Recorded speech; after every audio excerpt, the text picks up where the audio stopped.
Je n'ai jamais pensé qu'un jour j'écrirais quelque chose comme ça. Toute ma vie, je me suis considéré comme un homme de foi depuis que je suis entré au séminaire. Ma mission a toujours été claire, servir Dieu, suivre les rituels sacrés et guider les gens sur le chemin de la foi.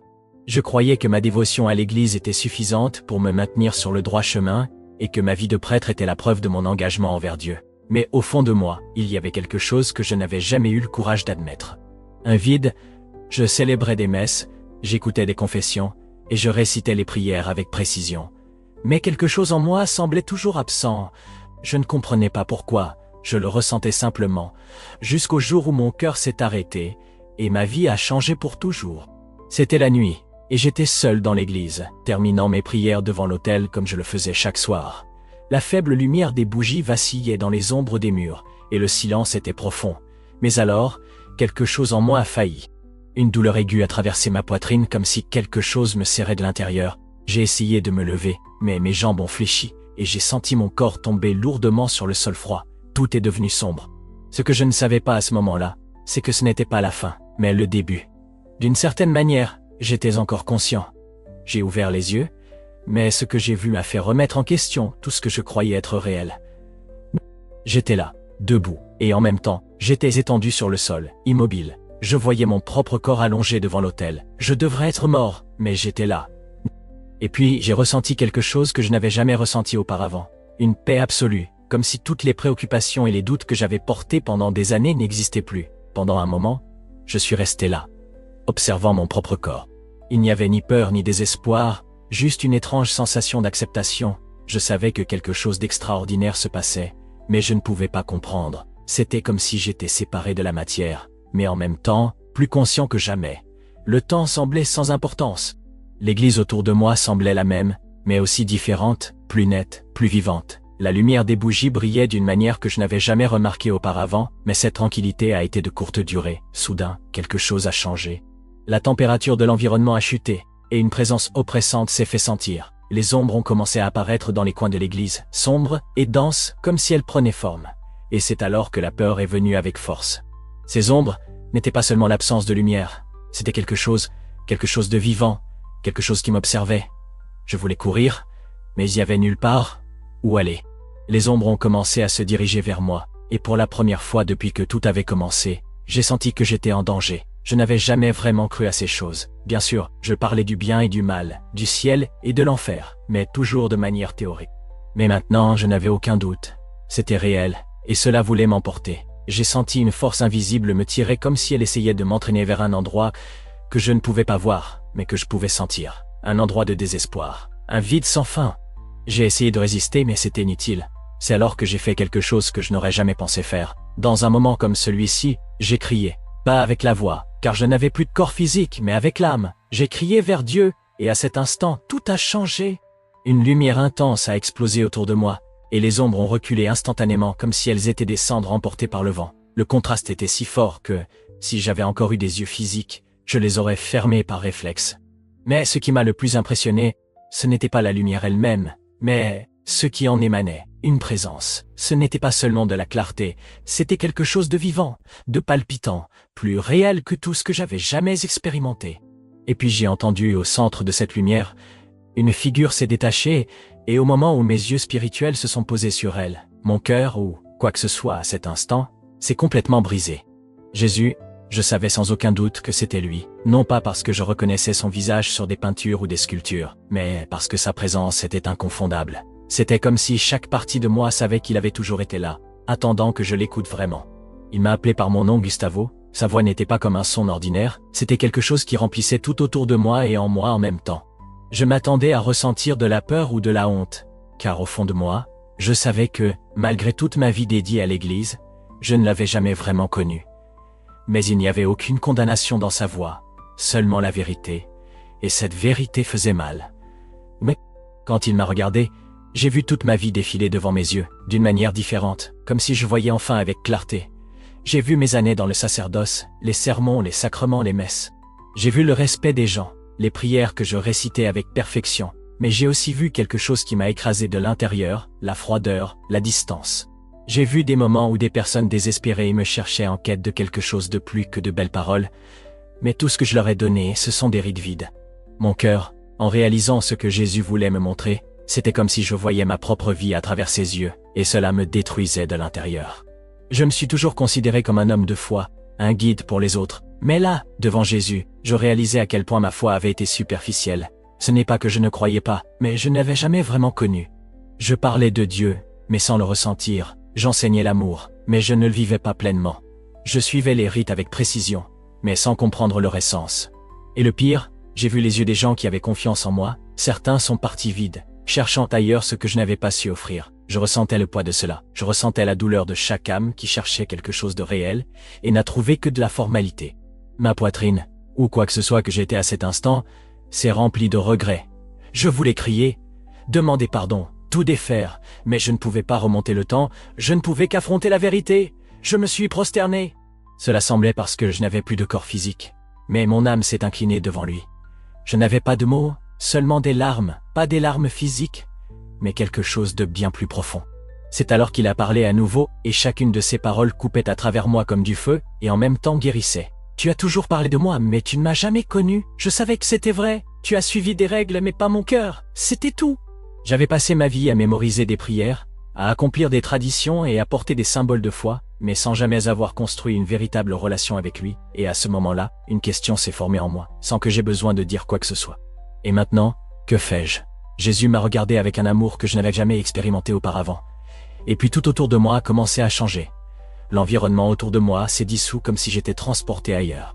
Soudain, j'ai vu des scènes de ma vie défiler devant moi, mais pas comme des souvenirs normaux. C'était comme si je ressentais chaque moment à nouveau, mais avec une nouvelle perception. Je me suis vu célébrer des messes, écouter des confessions, baptiser des enfants, mais maintenant, je percevais quelque chose qui m'échappait auparavant, l'absence d'une véritable connexion. Tout était si automatique, si mécanique. Je parlais de la foi, mais mon âme ne brûlait pas pour elle. J'expliquais Dieu, mais je n'avais jamais expérimenté sa présence de manière vivante. Puis, j'ai regardé les gens, des visages que je me souvenais vaguement, et maintenant, ils devenaient si nets. J'ai vu une femme qui m'avait cherché une fois, pleurant, cherchant du réconfort, et je ne lui ai offert que des mots génériques et une bénédiction. J'ai vu un homme angoissé qui voulait plus qu'un conseil répété, il voulait être écouté, mais j'étais pressé pour mon prochain rendez-vous, et je l'ai ignoré. Maintenant, je vois clairement, j'ai échoué à aimer. La douleur de cette prise de conscience était insupportable. C'était comme si chacun de ces moments s'inscrivait en moi comme des lames tranchantes. Je pensais que je servais Dieu, mais maintenant, je comprends que je ne servais que l'institution. C'était comme si Jésus me montrait combien j'avais perdu en ainsi. Je ne m'étais jamais permis de ressentir vraiment. Je n'étais jamais ouvert pour que Dieu me transforme de l'intérieur. Et puis, j'ai vu une autre scène. J'étais à l'autel célébrant une messe, et j'ai vu une jeune fille assise sur le banc, me regardant avec des yeux pleins de questions. À cet instant, j'ai réalisé quelque chose que je n'avais jamais remarqué auparavant. Elle voulait plus qu'entendre des mots sur Dieu. Elle voulait ressentir Dieu. Et j'ai aussi échoué avec elle, mon cœur s'est brisé. Si j'étais mort à ce moment-là, qu'aurais-je emporté avec moi? Des règles, des traditions, des mots mémorisés, rien de tout cela n'aurait eu de valeur. Et c'est alors que Jésus a parlé à nouveau. Veux-tu me connaître? Cette fois, je n'ai pas hésité. Oui, je voulais de tout ce que j'étais. Je ne voulais plus vivre en pilote automatique. Je voulais être transformé. Et puis tout est devenu blanc. La lumière autour de moi s'est intensifiée jusqu'à ce que, pendant un instant, il n'y ait plus de vision ni de scène du passé, même pas ma propre conscience telle que je la comprenais. Il n'y avait qu'une présence absolue, un amour qui me remplissait complètement. Je n'avais jamais ressenti quelque chose comme ça. Ce n'était pas seulement de la paix, c'était quelque chose de bien plus grand. C'était comme si pour la première fois j'étais vraiment vivant. Toute la douleur, la culpabilité et le regret que je portais semblaient se dissoudre dans son essence. Je n'étais pas défini par mes erreurs, mais par l'opportunité d'être renouvelé. C'est à ce moment-là que j'ai compris toute ma vie. J'avais parlé du salut, mais je n'avais jamais compris ce que cela signifiait vraiment. Le salut n'était pas seulement suivre des règles ou éviter les péchés, c'était connaître Dieu véritablement, c'était être enveloppé par lui d'une manière qui transformait tout.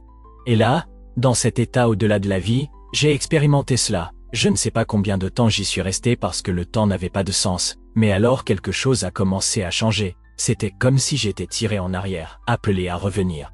Je voulais rester, je voulais demeurer dans cette présence pour toujours, mais je sentais que ce n'était pas mon heure. Et puis j'ai entendu une dernière phrase avant que tout ne redevienne sombre. Aime comme je t'ai aimé. Ce n'était pas un ordre, c'était une invitation, un but. Et avant que je puisse répondre, j'ai senti comme si je tombais en chute libre. La lumière a disparu. Et pendant un bref instant, J'ai entendu un silence absolu. Avant de continuer, juste une demande. Abonne-toi à notre chaîne. Ça nous aide beaucoup à continuer. Avant de continuer, juste une demande. Ça nous aide beaucoup à continuer. Puis, soudainement, une douleur aiguë a déchiré ma poitrine et le son du monde est revenu avec force. Des voix, des machines, des klaxons, la forte odeur de l'hôpital. J'ai ouvert les yeux et j'ai vu des visages au-dessus de moi, des médecins et des infirmières. J'étais de retour, mais je savais dans chaque fibre de mon être que je ne serais plus jamais le même. Les visages autour de moi étaient sous le choc. Il est revenu, j'ai entendu l'une des infirmières s'exclamer comme si c'était un miracle ambulant. Ma poitrine brûlait, mes poumons luttaient pour aspirer l'air avec difficulté, et je sentais mon corps lourd comme s'il était attaché à quelque chose qui ne m'appartenait plus. Je ne savais pas combien de temps s'était écoulé depuis que je suis tombé sur le sol de l'église, mais quelque chose en moi disait que cela n'avait pas d'importance. Ce qui importait, c'était ce que j'avais vécu, ou plutôt ce que j'avais appris. Pendant que les médecins se précipitaient pour vérifier mes signes vitaux, je regardais simplement le plafond blanc de l'hôpital, sentant les larmes couler de mes yeux sans pouvoir les contrôler. Personne là-bas ne comprendrait ce qui m'était arrivé. Pour eux, je n'étais qu'un homme qui avait failli mourir et qui, pour une raison inexplicable, était revenu. Mais je connaissais la vérité, j'avais été rappelé, j'avais reçu une seconde chance et je ne pouvais pas la gaspiller. Dans les jours qui ont suivi, alors que je me remettais, j'ai réfléchi à tout ce que j'avais vu et ressenti. Chaque scène, chaque mot, chaque regard de Jésus continuait à vivre en moi, comme une marque qui ne pourrait jamais être effacée. Comment pourrais-je simplement revenir à la routine ? Comment pourrais-je continuer à être le même prêtre, suivant les mêmes rituels, sans permettre à cette vérité de me transformer? La réponse était simple, je ne pouvais pas. Quelque chose en moi avait été brisé, et, au lieu de ce vide, une nouvelle flamme avait été allumée. Mais comment en parler aux autres? Comment expliquer ce que j'avais vécu sans paraître fou? M'écouteraient-ils? Me croiraient-ils? Je savais que beaucoup essaieraient de tout rationaliser, disant que ce n'était qu'un délire, une hallucination causée par le manque d'oxygène dans le cerveau. Mais je n'avais aucun doute. J'avais vu Jésus, je l'avais entendu, je l'avais connu et maintenant je devais faire en sorte que les autres le connaissent aussi. Quand je suis finalement retourné à l'église, elle semblait la même, mais je n'étais plus le même. L'autel était au même endroit, les bancs alignés comme toujours, les bougies allumées comme si rien ne s'était passé. Mais en regardant cet espace, j'ai ressenti un poids différent, c'était comme si je voyais tout pour la première fois. J'ai marché jusqu'à l'autel, et j'ai touché le bois froid, me souvenant du moment où mon corps est tombé là. C'est là que j'ai cessé d'exister pendant un moment. C'est là que j'ai rencontré celui que je prétendais servir, mais que je n'avais jamais vraiment connu. J'ai fermé les yeux et pris une profonde inspiration. Je devais parler, je devais raconter, mais serait-il prêt à écouter? J'étais prêt à affronter les conséquences de ce qui allait suivre. Je savais que ce voyage ne serait pas facile. Lors du premier sermon que j'ai prêché après ma guérison, j'ai rapidement réalisé que quelque chose était différent. J'ai ouvert la Bible, mais cette fois, pas seulement pour lire mécaniquement un passage appris par cœur, je voulais que ces mots prennent vie. J'ai regardé les gens devant moi, et j'ai vu les mêmes visages qu'avant, mais cette fois je voyais au-delà. Je voyais leurs douleurs, leurs doutes, leurs questions inexprimées. Ils venaient à l'église chercher quelque chose que jusqu'à présent, je n'avais jamais vraiment offert. Et ce jour-là, pour la première fois, j'ai parlé avec le cœur non pas de règles ou de doctrines, mais de Jésus, d'un Dieu vivant, réel, qui ne désirait pas seulement l'obéissance, mais une relation. Certains visages brillaient de curiosité, d'autres se crispaient d'inconfort. Je savais que tous n'accepteraient pas ce changement, mais je ne pouvais plus reculer. Je n'étais pas seulement revenu à la vie, j'étais renaissant. La transformation qui était entrée en moi a commencé à déborder dans ma façon de vivre. Le sacerdoce ne pouvait plus conduire les rituels de manière automatique. Chaque messe, chaque confession, chaque conversation avec un fidèle a pris un nouveau sens. J'ai cessé d'écouter seulement les péchés et j'ai commencé à écouter les gens. J'ai cessé de prêcher seulement des doctrines et j'ai commencé à parler du véritable amour du Christ. Au début, beaucoup ne savaient pas comment réagir. Certaines personnes de ma paroisse ont commencé à remarquer le changement et venaient me demander ce qui s'était passé. Certains voulaient comprendre, d'autres observaient simplement à distance, essayant de décider si c'était une bénédiction ou une folie. Ce qui me surprenait le plus, c'était la résistance qui venait de l'intérieur même de l'église. Mes collègues prêtres ont commencé à me regarder avec méfiance. « Père Gustavo, vous êtes différent », ont dit certains. D'autres ont été plus directs. « Ce n'est pas ce qu'on nous a enseigné, vous vous éloignez de la tradition. » Mais comment pourrais-je redevenir celui que j'étais avant? Comment faire semblant de ne pas avoir vu Jésus de mes propres yeux? Comment ignorer les mots qu'il m'a dit? Je savais que mon chemin ne serait pas facile. Certaines personnes se sont éloignées, irritées par mon changement. D'autres sont venues avec curiosité, essayant de comprendre ce qui m'était arrivé. Mais ce qui me soutenait, c'était de voir ceux qui trouvaient enfin quelque chose qu'ils n'avaient jamais ressenti auparavant. Des personnes qui venaient à l'église par obligation, venaient maintenant parce qu'elles voulaient connaître Dieu. Des personnes qui auparavant ne faisaient que répéter des prières, parlaient maintenant à Jésus comme s'il était là parce qu'il l'était. Ce qui était autrefois un bâtiment froid de rituels est devenu un foyer pour des cœurs assoiffés de quelque chose de réel, et je n'étais plus seulement un prêtre. J'étais un homme qui avait enfin trouvé Dieu qu'il avait cherché toute sa vie. Au fil des mois, j'ai réalisé que ma nouvelle façon de vivre la foi n'était pas bien accueillie par tous. Certaines personnes, surtout les plus traditionnelles, ont commencé à remettre en question mon changement. N'est-ce pas de l'hérésie? J'ai entendu d'un monsieur qui occupait toujours le premier rang lors des messes. D'autres murmuraient que je m'étais égaré. Moi-même, avant tout cela, j'aurais pensé de la même manière, mais ce n'était pas de la confusion. Je ne me suis jamais senti aussi lucide de toute ma vie. Pour la première fois, je comprenais ce que signifiait suivre Jésus, vraiment. Il ne s'agissait pas seulement de respecter des règles ou de maintenir une structure religieuse. Il s'agissait de connaître Dieu comme quelqu'un de vivant, réel et présent. Il s'agissait d'aimer les gens comme il m'a aimé. Et malgré toute la résistance, je ne pouvais pas nier cette vérité. Mais ce n'était pas facile. Les regards méfiants ont commencé à se transformer en réprimandes directes. Certains des autres prêtres ont commencé à m'éviter. L'un d'eux, un ami de longue date, est venu me voir avec inquiétude dans les yeux. « Gustavo, tu dois faire attention. Tu vas trop loin, dit-il d'un ton sérieux. » Je savais qu'il parlait par jalousie, mais ma réponse était sincère. Comment puis-je ignorer ce que j'ai vécu? Comment puis-je continuer à servir Dieu de la même manière après avoir été devant lui? Il n'a pas su répondre. Il a juste soupiré et secoué la tête. « Fais juste attention », répéta-t-il avant de partir. Cette conversation m'a fait réaliser quelque chose d'important. Suivre la vérité signifie parfois marcher seul. Mais je n'avais pas peur. Pour la première fois de ma vie, je sentais que j'étais sur le bon chemin et j'étais prêt à affronter ce qu'il fallait pour y rester. Les jours se sont transformés en moi, et mon nouvel accent a commencé à attirer des personnes qui ne s'étaient jamais senties à l'aise dans l'église. Des personnes qui se considéraient toujours indignes, qui pensaient que la religion n'était qu'un fardeau plein de règles et de punitions. Elles ont commencé à s'approcher. Je parlais avec elles, j'écoutais leurs histoires, et pour la première fois, je comprenais le poids du besoin humain de quelque chose de réel, pas seulement symbolique. J'ai vu des larmes dans des yeux qui étaient auparavant secs de tant cacher leur douleur. J'ai vu des cœurs endurcis commencer à s'ouvrir en réalisant que Dieu n'était pas une entité lointaine, mais un Père qui les aimait exactement comme ils étaient. Et tout cela se produisait parce que j'apprenais enfin à aimer comme il m'a aimé. Mais en même temps, la résistance contre moi grandissait. J'ai reçu un appel de l'évêque de mon diocèse, me demandant d'expliquer ce qui se passait. Il m'a reçu avec une expression sérieuse et formelle. « Père Gustavo, j'ai reçu des rapports préoccupants sur la façon dont vous avez dirigé votre paroisse. Certains disent que vous vous écartez de l'enseignement traditionnel de l'Église. J'ai pris une profonde inspiration avant de répondre. Excellence, je ne nie pas la tradition, mais j'essaie de montrer aux gens que la foi ne se résume pas à la tradition.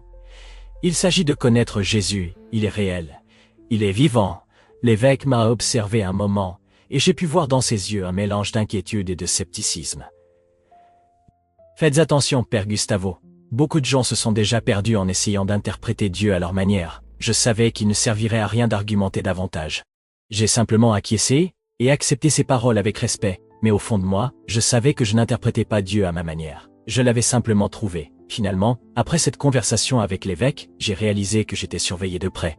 Chaque mot que je disais dans mes sermons était maintenant analysé. Tout changement dans la façon dont je conduisais les rencontres de l'Église générait des rumeurs. Certains prêtres ont commencé à m'éviter complètement, tandis que d'autres essayaient subtilement de me ramener sur le droit chemin.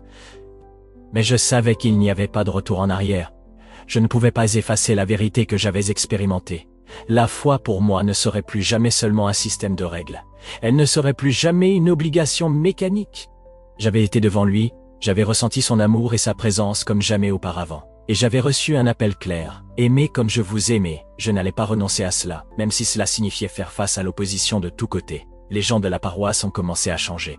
Certains partaient, dérangés par mon approche plus directe et émotionnelle de la foi. D'autres cependant restaient et non seulement restaient, mais s'épanouissaient. Pour la première fois, j'ai vu une transformation réelle. Les personnes qui auparavant assistaient simplement aux messes comme des spectateurs, cherchaient maintenant Dieu vraiment. Elles voulaient plus que des rituels. Elles voulaient comprendre, ressentir et vivre la foi. Je voyais des miracles se produire, non pas comme des signes grandioses, mais comme des cœurs s'ouvrant et des vies étant restaurées. Aimer comme je vous ai aimé, furent les paroles de Jésus avant de revenir dans mon corps, et c'était exactement ce que j'essayais de faire. Mais la question était, combien de temps me laisserait-il continuer? Il n'a pas fallu longtemps pour que mon changement commence à générer des conséquences plus sérieuses. Un jour, j'ai été de nouveau convoqué par l'évêque. Mais cette fois, le ton n'était pas seulement préoccupé, c'était un avertissement. Père Gustavo, votre comportement a causé des divisions au sein de l'Église. De nombreux fidèles sont confus. Certains disent que vous éloignez les gens de la tradition. Vous devez faire attention, a-t-il dit, en gardant un ton ferme. J'ai pris une profonde inspiration, ressentant le poids de cette conversation. Excellence, je n'éloigne personne. J'essaie de les rapprocher de Jésus. Les gens viennent à moi, non pas parce qu'ils veulent fuir la tradition, mais parce qu'ils cherchent quelque chose de réel, quelque chose qui transforme leur vie. Je ne fais qu'enseigner ce qu'il m'a montré. L'évêque m'a étudié pendant quelques secondes avant de répondre. Cela pourrait vous coûter cher, père. J'espère que vous savez ce que vous faites. Ces mots ont résonné en moi pendant longtemps. Je savais ce que je faisais, je savais que j'étais sur la bonne voie, mais je savais aussi que je marchais sur un terrain dangereux. Et puis la nouvelle que je redoutais est arrivée. Quelques jours plus tard, j'ai reçu une communication officielle du diocèse m'informant que je serais transféré dans une paroisse plus petite, éloignée de la ville, pour réfléchir à mon chemin. Au fond de moi, je savais ce que cela signifiait. C'était un transfert déguisé en changement. Il voulait me faire taire. Il voulait me retirer du centre de l'attention, avant que mon message ne cause plus de dégâts. Pendant un moment, j'ai ressenti un nœud dans la poitrine. Et maintenant, que devais-je faire? Accepter et disparaître ou lutter contre cela? Mais ensuite, je me suis souvenu de la présence de Jésus, de ce qu'il m'avait dit, de l'amour que j'avais ressenti. Peu importait où je me trouvais, ma mission ne changeait pas. Je ne reviendrai pas en arrière le jour où j'ai fait mes valises. J'ai ressenti un mélange de tristesse et de paix. Je savais que j'étais transféré, mais je savais aussi que rien de tout cela ne changeait ce que j'avais vécu. Certaines personnes sont venues me dire au revoir. D'autres ont évité de me regarder, comme si ma présence était maintenant inconfortable. Un des diacres avec qui j'avais travaillé pendant des années m'a serré la main sincèrement et m'a dit doucement « Je sais que ce que vous avez vécu était réel, mais tout le monde n'est pas prêt pour cela. » Ces mots m'ont donné de la force.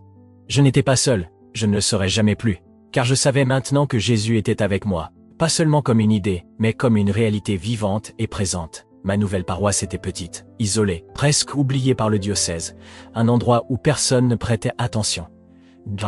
Mais j'ai vite réalisé que cela n'avait pas d'importance. Ce qui importait, c'était les gens qui étaient là. J'ai vu dans leurs yeux la même soif que j'avais vue dans mon ancienne église. J'ai vu des gens qui allaient à la messe par habitude, mais sans espoir, sans transformation.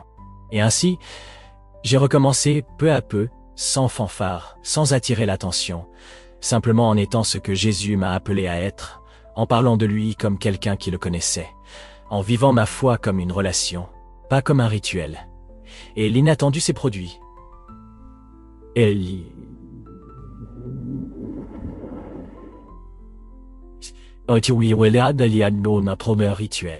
Les gens ont commencé à changer. Le feu de la vraie foi a commencé à se répandre, pas parce que je voulais réformer l'Église, mais parce que je voulais que les gens connaissent le Christ que je connaissais, peu importe où je me trouvais.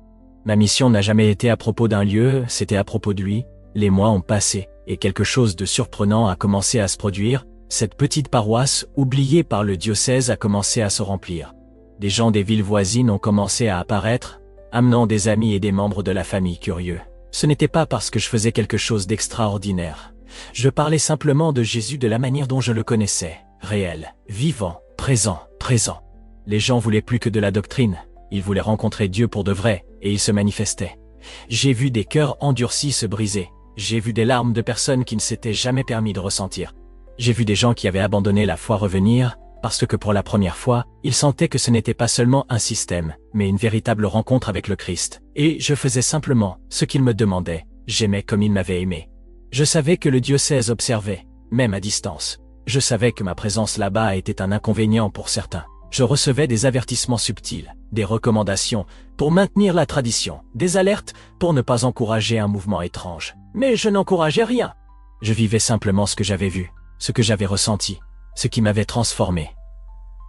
Certaines nuits, je m'agenouillais seul dans l'église et je demandais à Dieu. Jusqu'à quand pourrais-je continuer?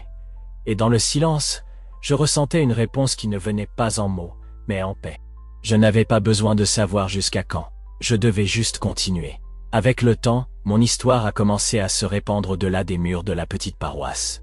Certaines personnes venaient de loin, non pas parce qu'elles voulaient assister à un sermon différent, mais parce qu'elles voulaient comprendre ce qui m'était arrivé. « Père, qu'avez-vous vu ?» Tatiana me demandait parfois. Je ne savais jamais vraiment comment répondre, comment expliquer avec des mots quelque chose qui ne peut être compris que dans l'esprit. Mais j'essayais, je disais la vérité, sans embellir, sans exagérer. J'ai vu Jésus. Il m'a montré que j'avais passé ma vie à lui parler sans vraiment le connaître. Et maintenant je veux juste faire les choses différemment. Certaines personnes étaient émues. D'autres étaient mal à l'aise. Et certaines ne savaient tout simplement pas quoi dire. Mais une chose était certaine. Personne ne partait indifférent. Quelque chose en elles changeait, même si ce n'était qu'un doute planté dans le cœur. Mais ensuite est venue la décision que j'attendais déjà. Une communication formelle du diocèse, m'informant que mon séjour dans cette paroisse serait reconsidéré. La justification était vague, mais je comprenais ce qui se passait, je dérangeais, je touchais à quelque chose que pour beaucoup il valait mieux laisser intact. Ils ne savaient pas comment gérer avec moi. Je n'étais pas rebelle, je n'étais pas contre l'Église. Je faisais simplement ce que le Christ m'avait montré, certain. C'était déjà trop. Je savais que mon temps là-bas touchait à sa fin, mais cela ne m'effrayait pas, car je comprenais enfin. Peu importait où je me trouvais, ni quelle église m'acceptait ou non, ce qui importait, c'était à qui je servais. Tant qu'il y avait quelqu'un prêt à écouter, je parlerais. La nuit avant de recevoir la réponse finale du diocèse, je me suis agenouillé devant l'autel de la petite église, de la même manière que je l'avais fait tant de fois auparavant. Mais cette fois, je ne priais pas pour des réponses, je savais déjà qu'elles n'importaient pas. Ce qui importait, c'était de continuer à suivre l'appel que Jésus m'avait donné, peu importe où cela mènerait. J'ai fermé les yeux et je suis resté en silence, juste en ressentant. Et puis quelque chose s'est produit qui m'a bouleversé. Ce n'était pas une vision ni une voix tonitruante venant du ciel. C'était une présence, une certitude profonde en moi. Il était là. Je ne l'entendais pas. Mais je le sentais aussi réel que le jour où je l'ai rencontré dans la lumière. Et à ce moment-là, tous les doutes ont disparu. J'ai su que je n'avais pas besoin d'un titre, d'un autel, d'une position au sein de l'Église pour continuer ma mission. Tout ce dont j'avais besoin, c'était de suivre la voie qui m'avait appelé cette nuit entre la vie et la mort. Le lendemain matin, la nouvelle est arrivée. Je serais écarté indéfiniment. La justification officielle était que j'avais besoin de temps pour réfléchir et me reposer spirituellement. Je savais ce que cela signifiait. Ce n'était pas un repos, c'était un exil.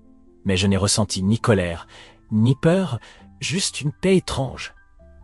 Je savais que d'une certaine manière, mon parcours au sein de la structure de l'Église était arrivé à sa fin. Mais ma foi, ma mission, mon but, cela ne faisait que commencer. J'ai pris mes quelques affaires et je suis sorti par la porte de l'Église sans me retourner. Je ne savais pas exactement où j'irais, ni ce que je ferais ensuite, mais je savais que, où que j'aille, j'emporterais avec moi la seule vérité que je connaissais vraiment, Jésus. Et maintenant, tout ce que je voulais, c'était aider d'autres personnes à le connaître aussi. Si cette histoire vous a touché d'une manière ou d'une autre, arrêtez-vous et réfléchissez. Et si c'était vous, que feriez-vous si vous aviez une rencontre réelle avec Jésus? Continueriez-vous à vivre comme avant ou tout changerait-il? Je veux connaître votre opinion. Laissez votre commentaire ci-dessous et partagez votre expérience ou réflexion sur cette vidéo. Et n'oubliez pas, abonnez-vous à la chaîne et activez les notifications pour ne pas manquer de nouveaux contenus transformateurs comme celui-ci. Votre participation fait toute la différence pour que plus de personnes aient accès à ces messages.